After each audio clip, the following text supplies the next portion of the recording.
Père céleste, avec reconnaissance, nous nous approchons de toi pour continuer ce parcours dans ta parole. Merci pour ton amour constant et pour la patience avec laquelle tu nous conduis jour après jour. Nous te confions tous ceux qui participent à ce plan de lecture.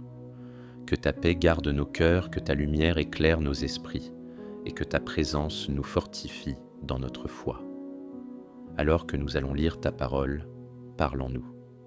Ouvre notre intelligence, rends nos cœurs réceptifs et permets que ce que nous découvrons aujourd'hui porte du fruit dans nos vies. Nous remettons ce moment entre tes mains. Au nom de Jésus, Amen.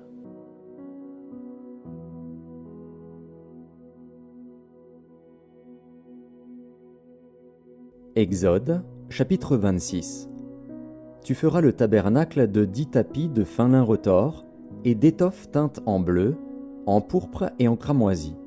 Tu y représenteras des chérubins artistement travaillés. La longueur d'un tapis sera de 28 coudées et la largeur d'un tapis sera de 4 coudées. La mesure sera la même pour tous les tapis. 5 de ces tapis seront joints ensemble. Les 5 autres seront aussi joints ensemble. Tu feras des lacets bleus au bord du tapis terminant le premier assemblage. Et tu feras de même au bord du tapis terminant le second assemblage.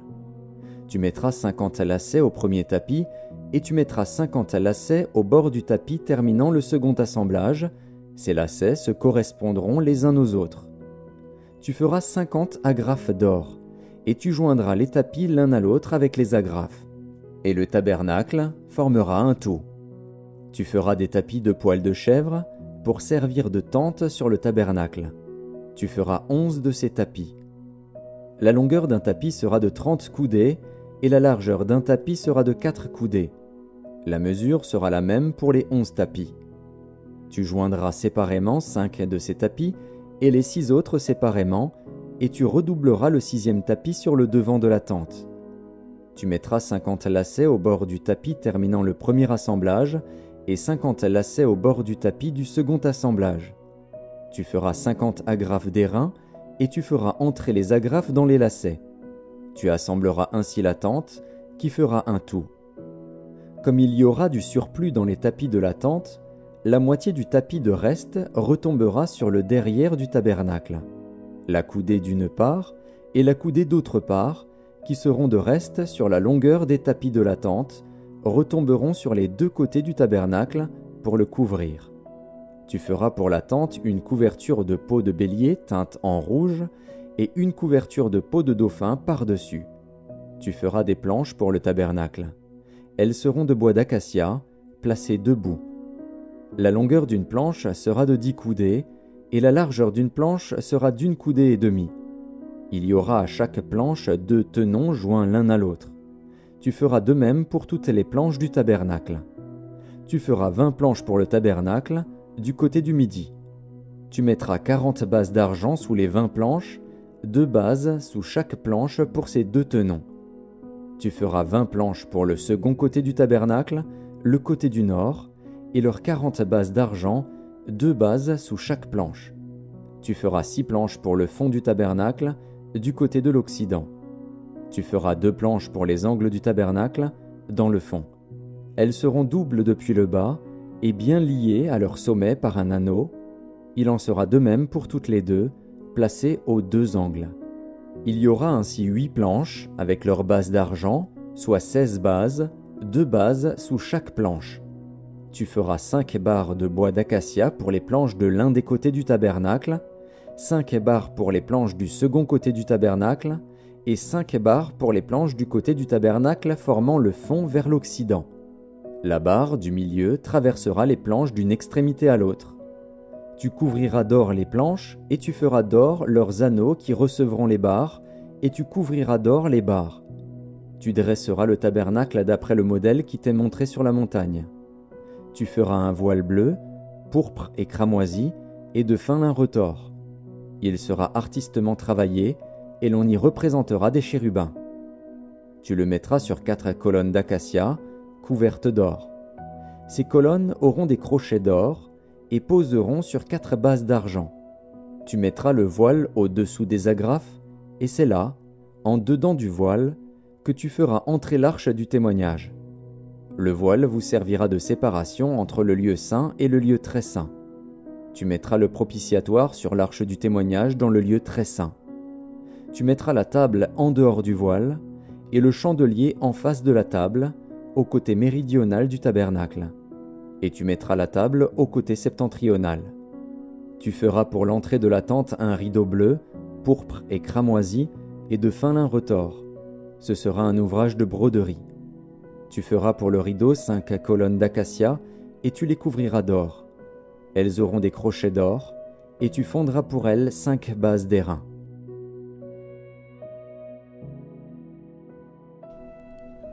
Jean, chapitre 5. Après cela, il y eut une fête des Juifs, et Jésus monta à Jérusalem. Or, à Jérusalem, près de la porte des brebis, il y a une piscine qui s'appelle en hébreu Bethesda, et qui a 5 portiques. Sous ces portiques étaient couchés en grand nombre des malades, des aveugles, des boiteux, des paralytiques, qui attendaient le mouvement de l'eau. Car un ange descendait de temps en temps dans la piscine et agitait l'eau. Et celui qui y descendait le premier, après que l'eau avait été agitée, était guéri, quelle que fût sa maladie. Là se trouvait un homme malade depuis 38 ans. Jésus, l'ayant vu coucher et sachant qu'il était malade depuis longtemps, lui dit : « Veux-tu être guéri ?» Le malade lui répondit : « Seigneur, je n'ai personne pour me jeter dans la piscine quand l'eau est agitée, et, pendant que j'y vais, un autre descend avant moi. »« Lève-toi, lui dit Jésus, prends ton lit et marche. » Aussitôt cet homme fut guéri, il prit son lit et marcha. C'était un jour de Shabbat. Les Juifs dirent donc à celui qui avait été guéri : « C'est le Shabbat, et il ne t'est pas permis d'emporter ton lit. » Il leur répondit : « Celui qui m'a guéri m'a dit : prends ton lit et marche. » Ils lui demandèrent : « Qui est l'homme qui t'a dit : prends ton lit et marche ?» Mais celui qui avait été guéri ne savait pas qui c'était, car Jésus avait disparu de la foule qui était en ce lieu. Depuis, Jésus le trouva dans le temple et lui dit : « Voici, tu as été guéri, ne pêche plus, de peur qu'il ne t'arrive quelque chose de pire. » Cet homme s'en alla et annonça aux Juifs que c'était Jésus qui l'avait guéri. C'est pourquoi les Juifs poursuivaient Jésus, parce qu'il faisait ces choses le jour du Shabbat.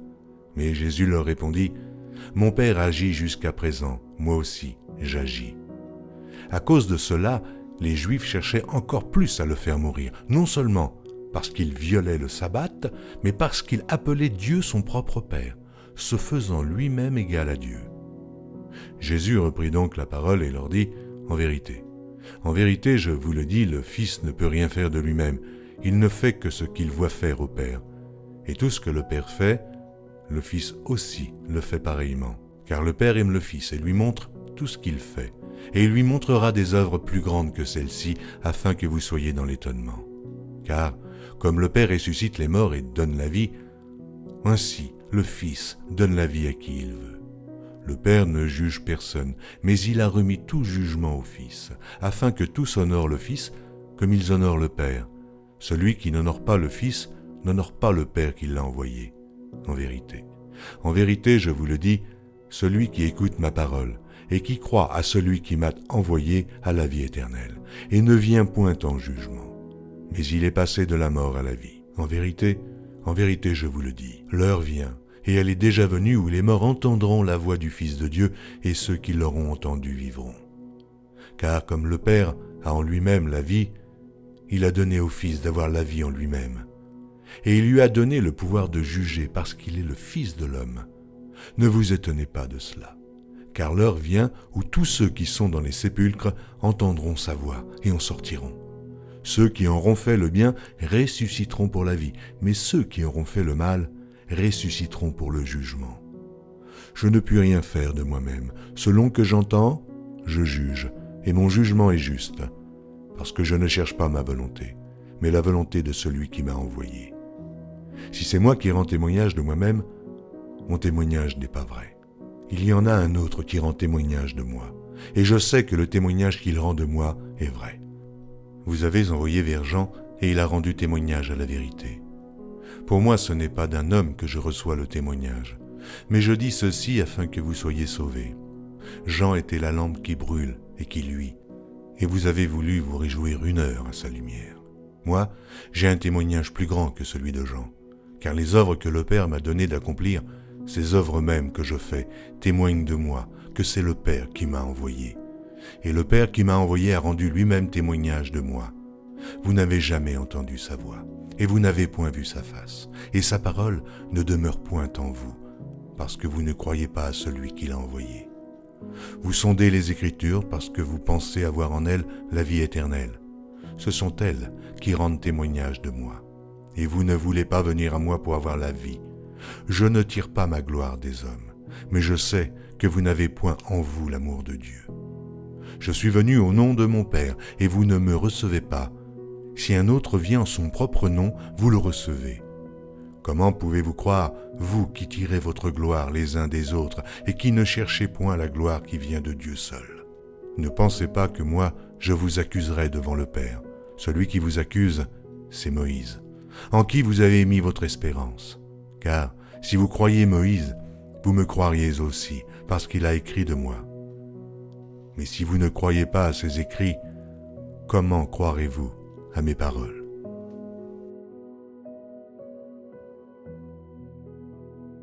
Proverbe 2. Mon fils, si tu reçois mes paroles, et si tu gardes avec toi mes préceptes, si tu rends ton oreille attentive à la sagesse, et si tu inclines ton cœur à l'intelligence, oui, si tu appelles la sagesse, et si tu élèves ta voix vers l'intelligence, si tu la cherches comme l'argent, si tu la poursuis comme un trésor, alors tu comprendras la crainte de l'Éternel, et tu trouveras la connaissance de Dieu.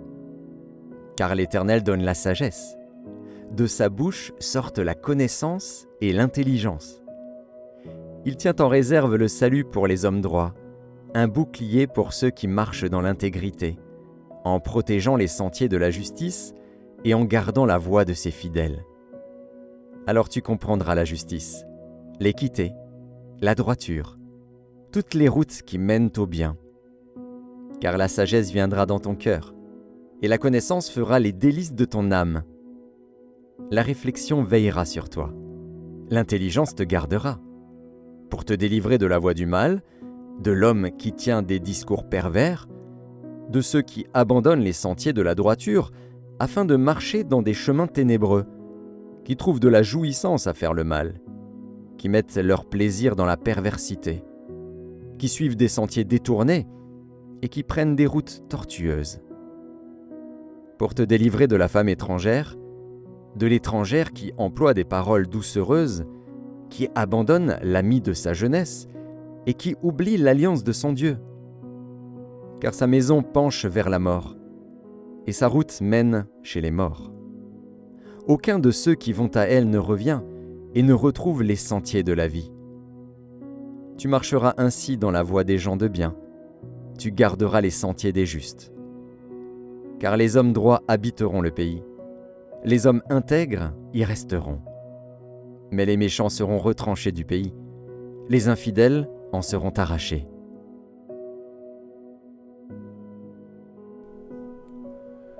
Épître de Paul aux Galates, chapitre 1er. Paul, apôtre, non de la part des hommes, ni par un homme, mais par Jésus-Christ et Dieu le Père, qui l'a ressuscité des morts, et tous les frères qui sont avec moi aux églises de la Galatie, que la grâce et la paix vous soient données de la part de Dieu le Père et de notre Seigneur Jésus-Christ, qui s'est donné lui-même pour nos péchés, afin de nous arracher du présent siècle mauvais, selon la volonté de Dieu et Père, à qui soit la gloire au siècle des siècles. Amen. Je m'étonne que vous vous détourniez si promptement de celui qui vous a appelé par la grâce de Christ pour passer à un autre évangile. Non pas qu'il y ait un autre évangile, mais il y a des gens qui vous troublent et qui veulent renverser l'évangile de Christ. Mais quand nous-mêmes, quand un ange du ciel annoncerait un autre évangile que celui que nous vous avons prêché, qu'il soit anathème. Nous l'avons dit précédemment, et je le répète à cette heure. Si quelqu'un vous annonce un autre évangile que celui que vous avez reçu, qu'il soit anathème. Et maintenant, est-ce la faveur des hommes que je désire, ou celle de Dieu? Est-ce que je cherche à plaire aux hommes?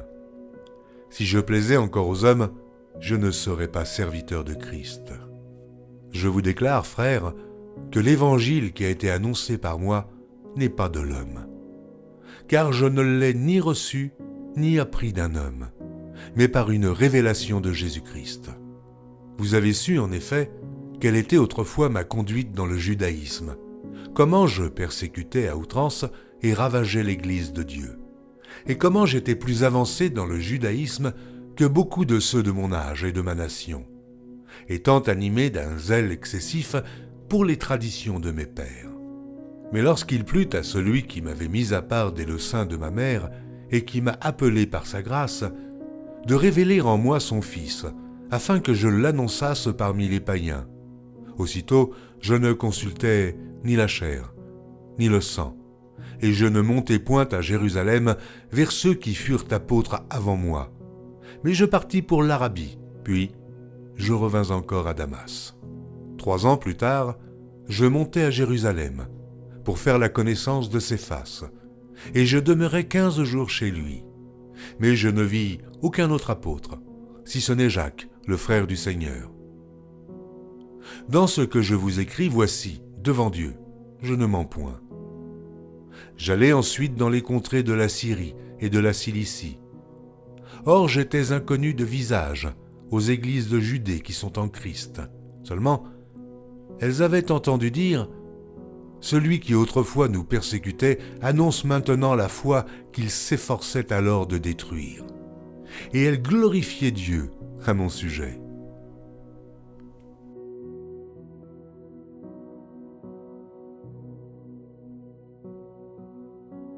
Seigneur notre Dieu, merci pour ta parole qui nous révèle ta sainteté, qui nous montre ton Fils agissant avec autorité, qui nous invite à rechercher la sagesse et qui nous rappelle la vérité de l'Évangile.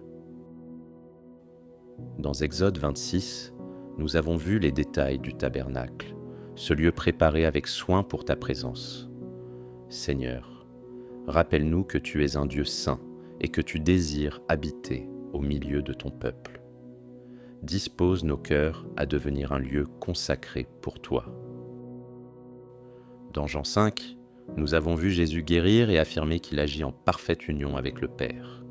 Seigneur Jésus, aide-nous à reconnaître ton autorité et à écouter ta voix qui donne la vie.